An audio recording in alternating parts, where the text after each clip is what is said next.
valeur de rendement donc avec l'opérateur téléphonique Orange. Orange qui a son réseau de boutiques et ces boutiques on peut peut-être les trouver parfois dans des centres commerciaux Unibail. Et justement, vous nous parlez à présent d'Unibail.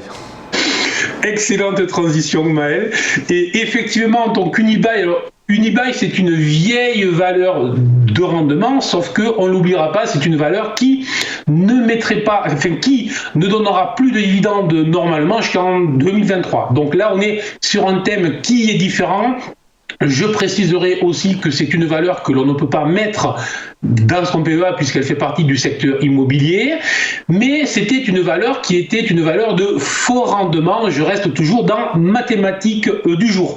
Le rendement à l'époque où elle offrait donc un dividende était proche de 10%, mais là aujourd'hui ce qui va m'intéresser, donc on est bien d'accord, on n'aura pas de rendement ni de dividende au mieux avant 2 ans, mais là ce qui m'intéresse c'est qu'elle vient de perdre environ 20 euros, donc 23% en 2 mois.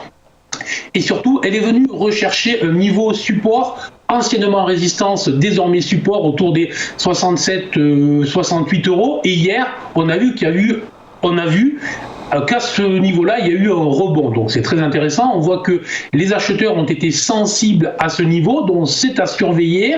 Ensuite, je pense effectivement que c'est vendu depuis plusieurs jours, effectivement, en raison des doutes sur la crise sanitaire. Est-ce qu'on en sortira un jour? Est-ce qu'on n'en sortira pas? Est-ce que les gros centres commerciaux vont être impactés ou pas?